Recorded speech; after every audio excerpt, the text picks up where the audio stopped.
What up, Wavehealernation? We are here at Ontario Convention Center for Comic-Con Revolution, and we're about to walk into the exhibit floor. As you can see, it is masks on, so hopefully you can hear me. But before we go in, I'll give you a quick shot of the hallway as soon as you walk in.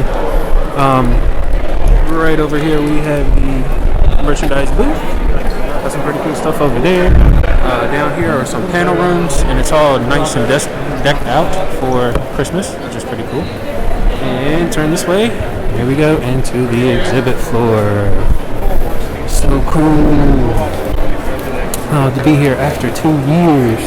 It's like we got a lot of cool exhibitors. Comics as soon as you walk in. I love it. I love it. So much, so much. Let's do one lap around the convention floor. It'll be nice and fun. Yeah, it's called Hotspot, or it might be different on that. So the top right. Love this convention because it's not too huge, just big enough. Looks like we got some Squid Game over here. Pretty cool.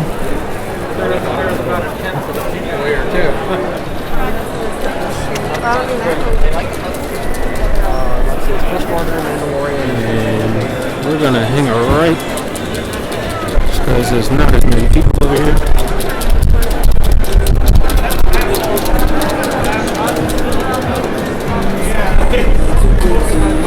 Everybody's still used to everything. Lots of fun stuff. I like those masks. Those are pretty cool. That's what we need. This is how you get rid of COVID. That's what we need right there.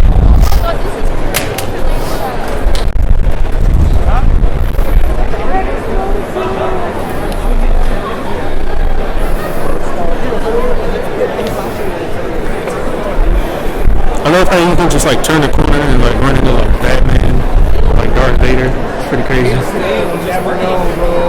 I like how this man's over here selling game consoles. That's pretty sweet. What size is it?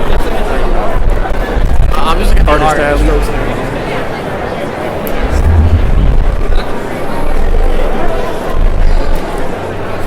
Ooh, these look cool. These look holographic. That's a cool Godzilla booth over there. Just get a feel for everything that's out here.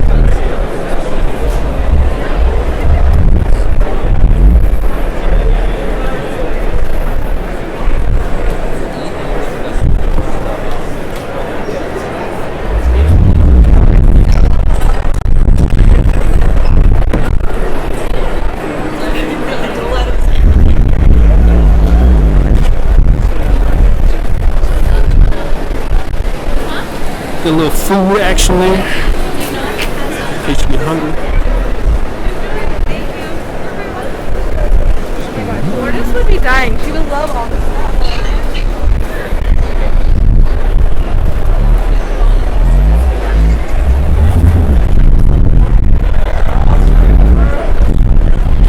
A lot of independent comic books. I love it.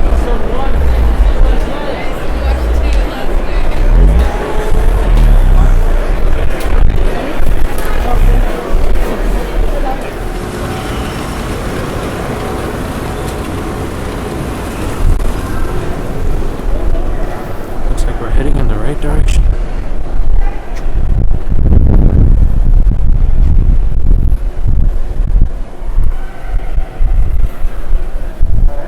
Do you check that out? That is intense. That's awesome. Hey, how you doing? Good, man. How are you? Good, good. We are doing Nerf floors and we are doing laser tag just down the hall. $3 for one play or $10 for all day for both. Awesome, man. That looks so cool. We got a few people in here. I'm sure more people start piling in. Some people bought stuff and left. They're coming back. It's gonna get really loaded in here. So awesome, man. Yeah, Thank you. People are excited. That's so cool, man. That's just, I feel like they've never done this before. I feel like this is new. That's a great thing for the kids. A great thing for people. I'm sure this will get pretty crazy later. Yeah, man. That's pretty cool. Dude, I love this convention center. It's so easy to get around. It feels like it's still really new. They keep it nice and clean. So yeah, dude, let's check out this next room. Look at that. Crazy. Laser tag in here is crazy. Good, how you doing? Thank you.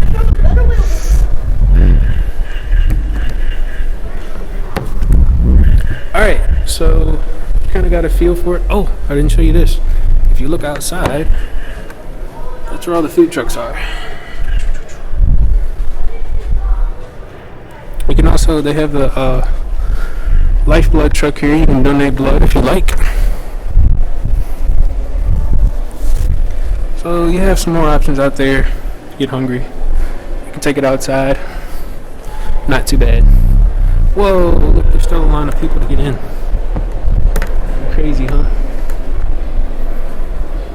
Crazy. Look at that, man. Jeez. Alright, so there you have it, man. Got a nice good look at everything. And man, it's cool to be back. Thank you, Comic-Con Revolution. So go have a great day.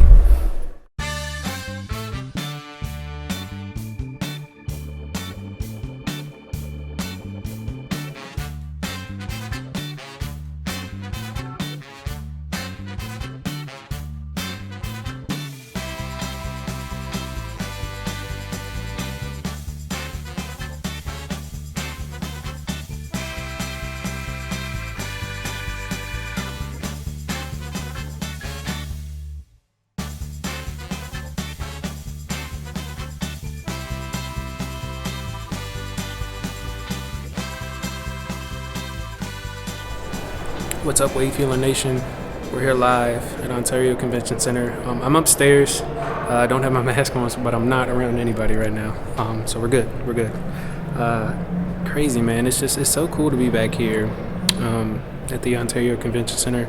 It's been almost 2 years. I believe it's been over 2 years since I've been at this convention. And you guys know, like I said in the episodes, this convention holds a spot in my heart because they were the first ones to ever give me press passes to a convention. This convention was the first one to ever give me a chance. So thank you so much, Comic-Con Revolution. I really appreciate it. You guys saw everything here. You saw the exhibit floor. You saw the guest area. You saw how they have the new laser tag and Nerf war rooms just right behind me. So man, it's just cool to be back. The reason I come to these things is to really just see all the guests, to really just experience the whole convention. It's a way to, it's just the fandom. I talk about that, being a fan of anything. We can all come together, like-minded people, even if it's just for a weekend, and just enjoy all the things we love. Wrestling, anime, comic books. It's all here in one spot. So it's cool to meet people and to see people that you know and that you make friends with, and you see them at these conventions. So it's fun to be back. It really is. And thank you guys so much for tuning in. Like I said, we're on all the social media platforms: Instagram, Facebook, Twitter at Tsunami Healing. Also on Patreon.com/Tsunami Healing, and now we're on YouTube. So thank you guys for watching. Thank you for supporting. I hope you have fun. And man, like I always tell people, this is crazy because I just started this podcast, and my dad kind of thought it was a joke. Like he was like, "Oh, that's cute, good for you." And then I just show him, like, these are the events. Like, I'm getting into these things for free. It started with this one, and I've been getting to all kinds of events ever since then. So, man, don't ever let anybody discourage you. Don't ever let anybody downplay something that you're doing. Just start and just keep doing it. So whatever it is, I always tell people, just take that next step. Like, if there's something you've been wanting to do for years, or there's been something has been on your heart for a while, just take that step.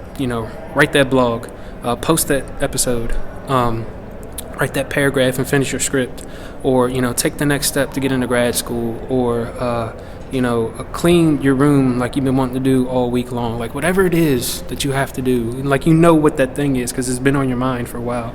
Just take that next step. Just do it, because you have no idea where it could lead to. So man, I come from Richmond, Virginia, moved out here in 2015. It's almost 7 years later, about to be 2022. We're at the end of 2021, and I had no clue, no idea I'd ever be standing in this spot right now, sharing all the things that I'm bringing to you now the way that I am. I would have never in a million years thought I would have started a YouTube channel, started a podcast, got into events for free, got into VIP rooms and backstage, and just got to meet a whole lot of cool people. So don't let anybody diminish your dreams. You know, do it in silence. You know, you don't need to tell everybody what you're doing. You just start doing it, and just let your actions speak for you. So I hope you guys feel that. I hope that resonates with you. This is why I go to Comic-Con. This is why I come here, is because it's a place for me to kind of re-energize myself and remind me that, you know, I came a long way. And it's so crazy, man, because I've had a lot of near-death experiences. I've been robbed, held at gunpoint. I've been in a car accident. You know, I've gone through tough losses, losing family members, people who were close to me. And, you know, I just remember the thing that always sticks in my mind is when I was being held at gunpoint. I thought I had died. Like, I thought, like, this person shot me in the ribs and I was going to die. And I remember looking up and I remember hearing God's voice saying, I have so much more to show you. And when I go to things like this is what he was talking about. He was talking about, these are all the other things. These are all the other people that I was supposed to meet. These are all the other things that I was supposed to do. So in me sharing this, people needed to hear this. So again, man, just keep healing the world one wave at a time. Whatever you're doing, it's not too small. There's nothing too small or too big. You know, God can handle it all. God can handle it all. And thank you guys for tuning in. I really do appreciate it. And I hope that throughout the day here that you found something that is healing, therapeutic, cathartic, fun, exciting for you. So again, thank you guys for tuning in. And let's go have a great day.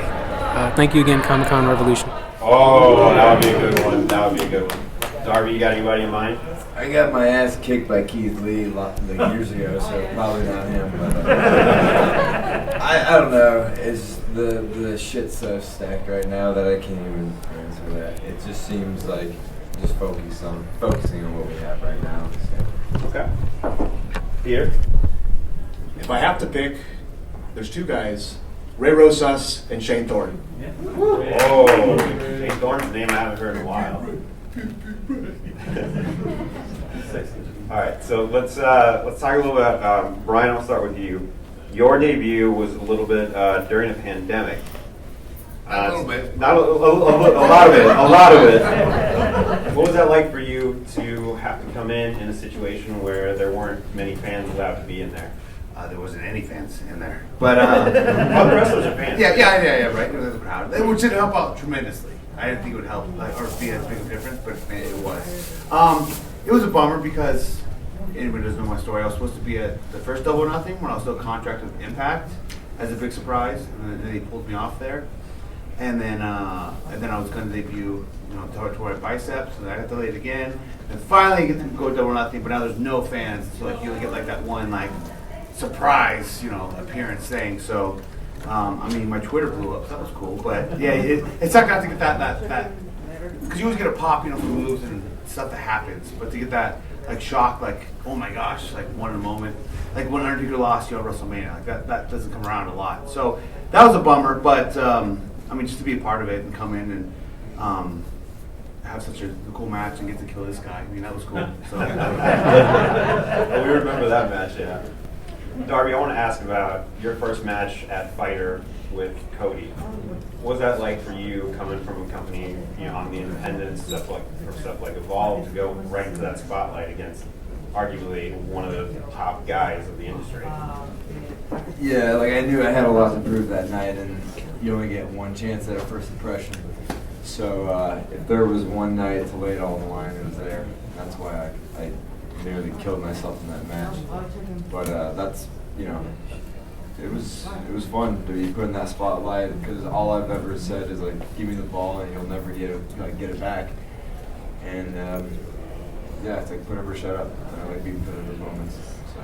And to do a draw on basically North American television, that's rare, man. So for you guys, was that finish for you something satisfying? Yeah, I don't want to fucking lose. Let me ask a question there, Darby. You said that's also why you're willing to kill yourself. What difference in that match is there from any other match that you do? I don't know, dude. What was your debut like on AEW? Very quiet, a lot of shishing. I think it's just my, technical debut was a promo. It was me and Leva in between spacing on her name. That's terrible. You had another, yeah, you had another job at the time. Chicago girl. Huh? Forgot her name. If anybody out there wants to Google that real quick, it'll help Peter out. But yeah, we just had a promo. It was interesting, and then watching it back, and it was like, so it was kind of just uneventful. But like, first wrestling debut was against Sunny Kiss.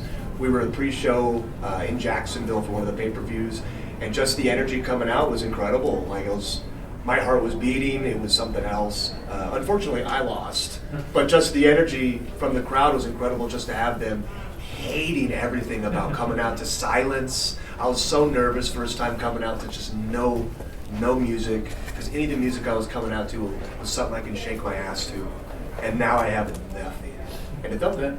Felt good. So, I do want to find out though. So now you came in as a librarian. Now you're a wingman.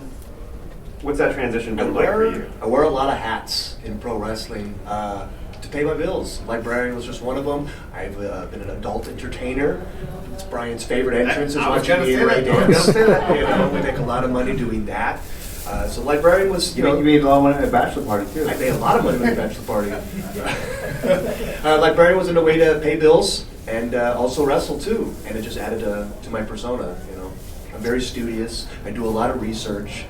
So yeah, and it's made me read more. Yeah. So, Darby, you said yourself you'll kill yourself during the match if you need to, which I completely respect. And you are one of these wrestlers that my family watches on TV and they grab their chair and they're like, oh shit. And that is saying something because nothing shocks my Mexican family. So one of the things that we really gathered around was All Out versus Jimmy Havoc. You did a coffin drop with that Cracker Barrel. Yeah. Did anybody like try to be like, this is a bad idea, man, you don't want to do this? Or was it just like everybody, yes, let's do it? As in the people in the match or people in the back? I mean, you personally, anybody in the back telling you? I think JR. Okay, it's all that. Like, you have pointers for the commentary. What the fuck? But, fuck it. Go full speed, right? Yeah, you kind of have to. You know, I've been doing that stuff on the indies, and now, like, there's a chance where, like, you're on pay-per-view, like, sold out Chicago show, you know, you gotta do it, like, to the limit, you know? So. What's the difference in the rush for you doing it, you know, from the indie scene to the national audience? Just more eyes. Yeah, a lot more eyes. And I think a lot more appreciation. Because with the independents, I feel like it was, you know, there's crazy shit happening every single day. And then the national audience, like, that don't watch the independents don't realize how crazy they are every week. So, you know, people start seeing, like, gnarly stuff that people do on the independents, but on a national level, that's like AEW every week. People are like, oh, shit, like, this is psycho. Yeah, now you gotta do that every week, man.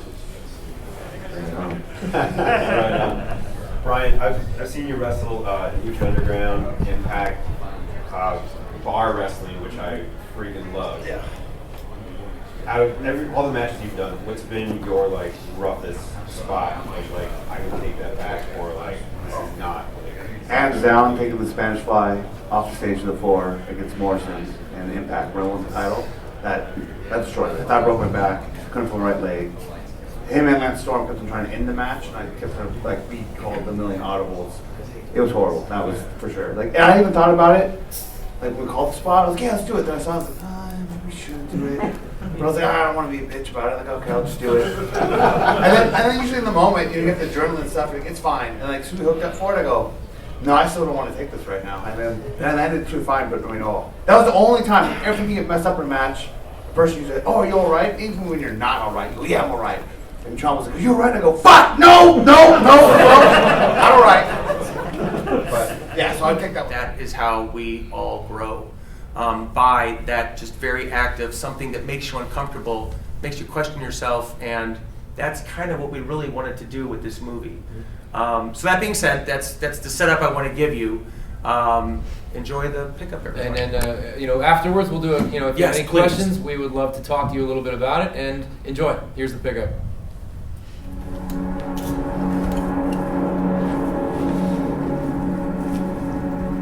film. For instance, the female lead could be any ethnicity, but she's also a lot younger. She's only 37. Because in Hollywood, it was brought to my attention many years ago that I don't know if you know this, but women in Hollywood, doesn't matter who they are, where they come from, when they're past 30, all of a sudden it's a lot harder to get a job. And in my ignorance, I didn't really pay much attention to that. And the struggles women have in Hollywood, let alone people that aren't white, let's put it that way. And luckily we're in a climate that's changing a lot. And I learned a lot from actors like Janina Gavankar, an Indian actress who's enjoying a lot of success right now, but it took her almost 20 years in the business to be in stuff like Borderlands and Big Sky and things of that nature. Peter Shinkota, who's definitely paid his dues in movies like Midway and Paycheck and all those, a lot of great stuff, and Daredevil and all these wonderful We things. were lucky to get Peter. We did not. That was a last minute. That was a wonderful. Well, for me to act on screen with Peter Shinkota was like. He was excited. I had a different guy. Mike was doing the directing, and I had another pal of mine who really wanted to play this neighbor. And it turned out that he couldn't come at the last second. He was like, "I'm so sorry, and this is a shoestring budget." And I said to Mike, "You want to tap into the acting chops again real quick?" Yes. I could. I was like, "Oh, your poor friend," but yes. So anyway, that's where it left, and it's a lot more. The feature is a lot more about. The female lead is more fleshed out in the sense that you find out a lot more about her career and how much she drew when she was 25 and just big box office money, action flicks. And at 37, it's a real struggle to get a job. There's a lot more focus on that. There's a lot more time at Comic-Con. You see her there doing her thing. Like Sam Jones, the guy who played Flash Gordon in 1980. That guy is very, very happy with his life. He found a lot of peace and joy being at Comic-Cons and reliving all these great things he's done. And there's a lot of respect and admiration for a guy like that because he's so happy with that. There's other people that are actors who they can't quite see past that, and they constantly, it's never enough, and it's not satisfying. And unfortunately, they lose that moment in front of them with the fans and with the people who actually put them there at the table. So there's a lot of commentary on that in the feature. Now, without jabbering too long, we really wanted to open it up to you guys quickly in case you had any questions, and we'll keep this short and sweet. Go ahead, Kim. So I really liked the whole family dynamic there was between the mother and son. Yes. Was any of that inspired by the movie Get Out? Look, the company who produced Get Out is currently looking at my movie. Correct. I don't know if they'll take it, but it's pretty cool. So it's in that same vein. Okay. It's not inspired by movies like that 100%. I can't say it's like a direct pull, but there's a number of things that are at play there. That's not incorrect. We wanted to. It was the decision with the child in the back and never saying a word unless he was playing his video games was it. These things are generational affairs, and children only know what they know via their parents. And a lot of the work I do at Nickelodeon, and we were discussing this also as well. Your child actors, they're kind of not meant to be. Meaning, adult actors have a lifetime of experience to bring to a part. A child actor can only kind of bring. It's just them. They don't. How can an 8-year-old know the tools it takes to be an actor? They're 8 for God's sakes, but they have a look and they have a. They just have innate talent, and they pull from just that. It's just what they have. Correct. It's not 88 years of experience. It's 8. It's 8, and what Tommy and I talked about through extensively, particularly that sequence in that room, which is my favorite part of the room. It's not favorite, but what I was really trying to get there was this notion that because the father, played by Tommy, is the way he is and uses the language that he uses, and the child is completely immune to what is happening in front of him, and the fact that he disappears into a world of video games, and in his own sense, that's his reality. That's his this is playing those video games and saying what he was saying, while his father is this woman is clearly not supposed to be committing a crime. Committing a crime right in front of his son's eyes. And so that sequence was, I wanted it to be a little disorientating. I really wanted to. You don't really have a sense. You're in this video game. You don't know what video game it is. You hear the fires going on, and then and particularly in that case, I thought Tommy's performance. And again, back to Julia. Every day on set, we had conversations about why didn't she just run? Like, that was the big question. Well, why doesn't she just take off? Well, okay, what is she going to do? Thank you, Rosa. There you go. What do you think he's not going to run right after? There's a lot of things that just they take care of themselves. So it was it's important a pretty weird to her. predicament to be in. She was using whatever she had, and in particular, it was in a dominant way that she was that way. Her only way of doing it was trying to stop the beast. Just somehow try to keep appease him the beast. calm, To get the phone, to the cops to come, and of course I stole, if you will, the Silence of the Lambs fake out at the end, where the cop goes to the wrong house, and you think that she's going to get rescued, and the ending's ambiguous because we don't know. But Peter Cincotta went to the wrong address, and Violet's. At least is what we're meant to believe. The audience has had a few interpretations of what that ending really was, which was really enlightening. It goes to show the creativity that's in a lot of people's head. You go, wow, cool.